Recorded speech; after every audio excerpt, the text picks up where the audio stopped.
Alors, on a parlé longuement de la sécheresse et des inondations qui touchent notre région, mais en plus d'impacter nos modes de vie, eh bien, ces événements climatiques bloquent de plus en plus nos mobilités. Donc Victor, comment ça va? Eh ben, ça va très bien. Salut Jeanne, bonjour. Bonjour. Vas-y, alors je te laisse parler. Les Alors, problèmes techniques sont réglés, oui, donc oui, ça je crois devrait on est pas aller mal, un on peu est pas mieux. mal. Non. Donc, on a vraiment une région qui est complexe en termes de mobilité avec sa géographie. Alors, quels sont les impacts du dérèglement climatique? Oui, en fait, entre la mer et la montagne, entre la mer d'un côté et la montagne de l'autre, les difficultés de mobilité sur la région, elles sont vraiment pas nouvelles. Loin de là, par exemple, est-ce que tu sais combien de temps on met pour faire Nice-Paris en TGV? Non, pas vraiment. Une petite Je idée. dirais 5h30, je sais pas 6h, j'en sais rien. Ah, Les paris sont lancés. Alors, selon les chiffres de la SNCF, qui sont accessibles à tous, en 2019, c'était précisément 5h42 au mieux, au plus court. Oui, bon, il y a pas Voilà, quand il n'y a pas de retard, quand il ne s'arrête pas trop longtemps quelque part.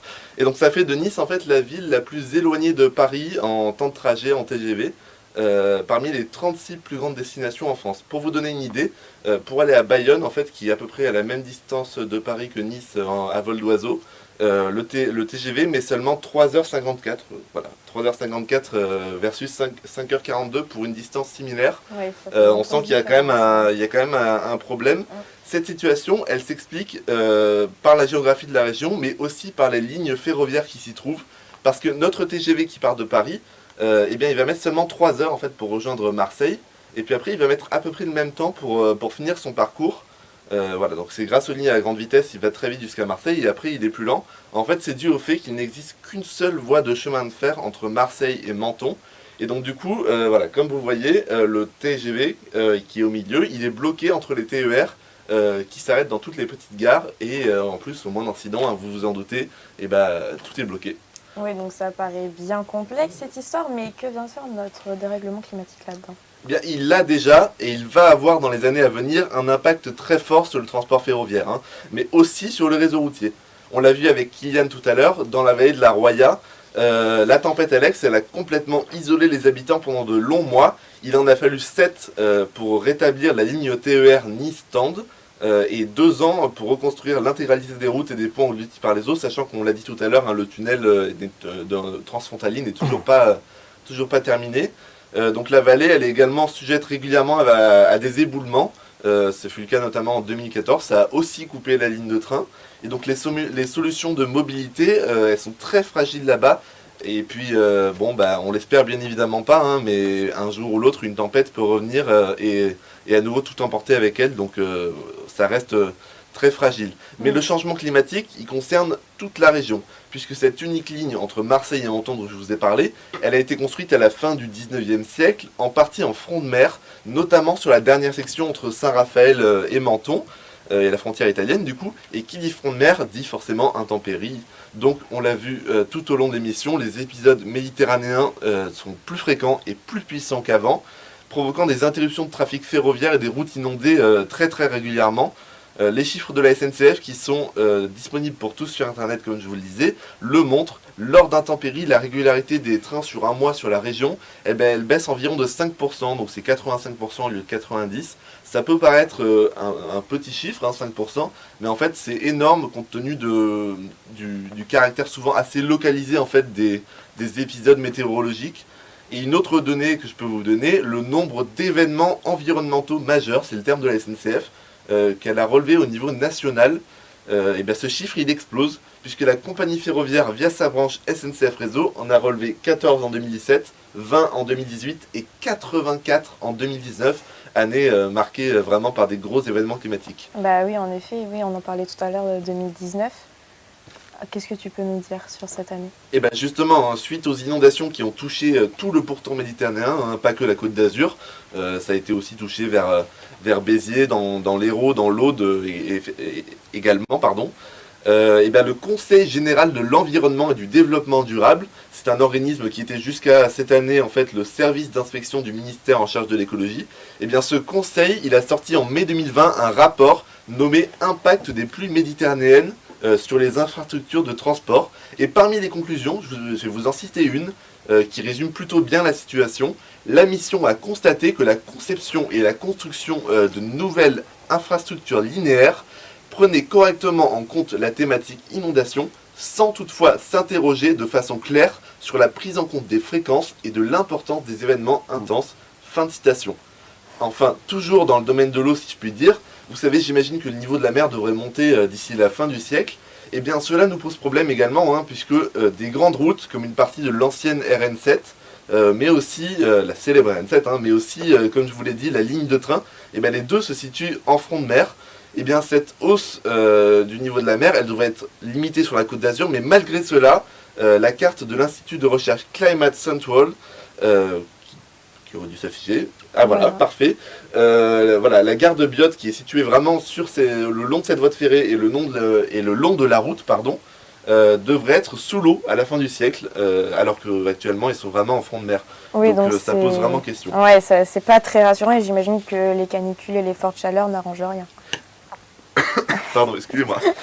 Et oui, et là, pas besoin d'attendre la fin du siècle. On l'a vu dès cet été, en réalité, les routes souffrent de la chaleur, parfois jusqu'à se fissurer comme dans les maisons. Et de son côté, la SNCF a été contrainte de baisser la vitesse des trains pour éviter que l'acier des rails ne se dilate, ou encore que les câbles qui permettent l'alimentation des trains ne se détendent. On peut enfin rajouter à cela les incendies qui coupent régulièrement le trafic ferroviaire pendant des heures. Peu importe la taille de ces derniers, mais cet été a aussi montré que l'ensemble du pays est confronté à ce risque canicule et incendie, c'est donc plutôt une question nationale. Oui, donc on a fait le tour des mauvaises nouvelles, je crois. Est-ce qu'il y a des solutions, justement? Eh ben, au niveau routier, c'est compliqué.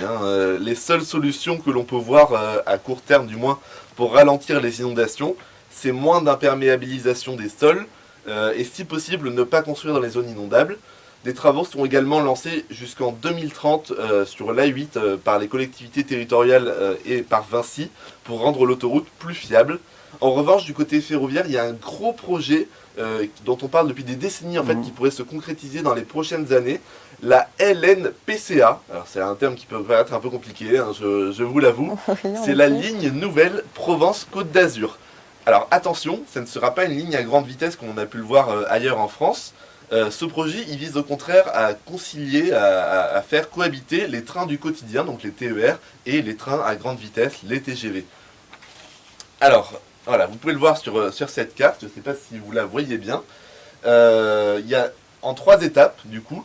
Donc il y a une série d'aménagements qui vont être réalisés, entre guillemets, rapidement, d'ici 2030. Et l'aménagement qui nous intéresse le plus parmi ces aménagements d'ici à 2030, c'est vraiment... Voilà, c'est vers chez nous, en fait, c'est vers Cannes, pardon. C'est le doublement de la ligne Cannes-Grasse, ce qui permet également de la retirer du front de mer, en fait, elle va plutôt se diriger dans les terres.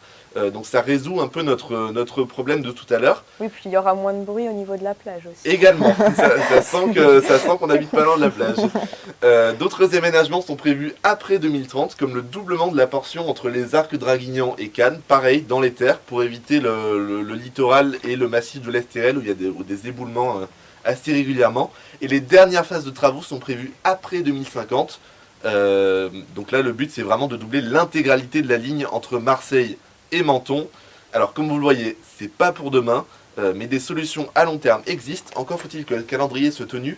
Et souvent, avec ce genre de long chantier, c'est pas souvent le cas. Mais alors nous ce matin annoncé le 13 octobre que c'était bien parti, qu'il y avait les avant-projets qui sont partis. Mais c'est pas encore sûr. Mais on sait jamais, on sait jamais. On va regarder un petit coup le chat. Alors, il y avait un commentaire que j'ai vu tout à l'heure qui en quoi il y avait un manque d'investissement dans le ferroviaire de la part de l'État. Victor, tu es notre spécialiste des transports. Oui. Qu'est-ce que tu peux nous dire en quelques mots? Et ben là, la question elle est assez compliquée parce que il faut investir à la fois dans les trains, dans les routes, mais c'est vrai que... Et dans le personnel aussi, j'imagine. Et dans le personnel, il y a le gros dossier de la mise en concurrence qui arrive dans ces prochaines années. On sait que la région PACA était la première, il y a quelques mois à ouvrir sa principale ligne de TER à la concurrence. Donc c'est un gros changement qui va arriver, qui va changer aussi la manière de fonctionner dans le monde ferroviaire. Après, la question du financement, elle est très complexe, elle est très technique, et c'est un peu compliqué d'aller plus loin là-dessus parce que c'est une question politique aussi. D'accord. Mais si je peux me permettre, c'est vrai que c'est une vraie question. Là, Oui, votre oui, internaute, oui. elle le dit bien, parce que le manque d'investissement, on le subit depuis plusieurs années sur la Côte d'Azur, dans les réseaux routiers, ferroviaires, vous l'avez dit. Et puis, vous avez parlé des risques majeurs, l'inondation et ainsi de suite, mais effectivement, les risques, vous en avez parlé aussi, des incendies qui arrivent tout l'été sur la région Côte d'Azur, ça bloque littéralement cette ligne à une voie entre Nice et Paris. Donc là, on n'est plus à 5h42, on est à je ne sais pas combien de temps. Je peux vous dire, on le sait bien parce qu'on a une convention de la protection civile avec la SNCF. Donc dès qu'il y a un phénomène qui se produit sur la ligne ferroviaire, les bénévoles de la protection civile doivent aller en gare, prendre en charge les naufragés des voies ferrées et ainsi de suite. Donc c'est quelque chose qu'on fait assez régulièrement, on le fait de plus en plus à cause des aléas climatiques qui se produisent. Donc oui, il y a un manque clairement d'investissement. Il n'y a pas d'autres possibilités sur la Côte d'Azur pour aller de Nice à, on va dire, à Marseille. Voilà, on a soit une route, dès qu'elle est bloquée, dès qu'il y a une inondation, il n'y a plus de liaison entre les deux, soit une voie ferrée, dès qu'elle est bloquée, il n'y a plus de liaison entre les deux. On n'étudie pas assez, je trouve, le transport par la mer qui pourrait... Beaucoup vont privilégier l'avion aussi, du coup. Oui, c'est la l'avion. conséquence. Mais là, je parlais juste de se déplacer entre Nice et Marseille, Ouais. déjà, parce qu'effectivement, en cas d'aléa climatique, on est coupé du monde là. Donc là, on utilise... On est à Nice, en cas d'intempérie, est-ce que la solution par la mer... Aujourd'hui, en bateau, ça va compter un peu pour ceux qui ont le mètre de mer. si on prend l'exemple de 2015, à Cannes, donc le phénomène qui s'est produit était très localisé, même j'allais dire sur Cannes centre presque, un petit peu la Boca, voilà, Cannes centre, la Boca. Si vous étiez sur l'île Sainte-Marguerite à ce moment-là, vous n'avez rien vu au phénomène météorologique qui s'est passé à Cannes. C'est hyper localisé. Donc, et puis, encore une fois, on parle d'inondation, donc ça veut dire que ça tombe pendant un moment. Après, les infrastructures sont détruites. Et là, on fait comment? Quand elles sont détruites, on utilise d'autres moyens. Donc là, on pourrait utiliser la mer, puisque le retour à la normale, il fait beau généralement après les inondations. Hein. Donc on pourrait utiliser la mer. Bon, après, c'est vrai que si on a un tsunami ou quoi, on n'en a pas parlé, ça fait partie des risques. Là, ça va être un peu plus compliqué. J'aurais pu faire une chronique de 20 minutes aussi. Oui, j'imagine. Mais c'était pas le but. Merci beaucoup, en tout cas, Victor, pour toutes ces informations.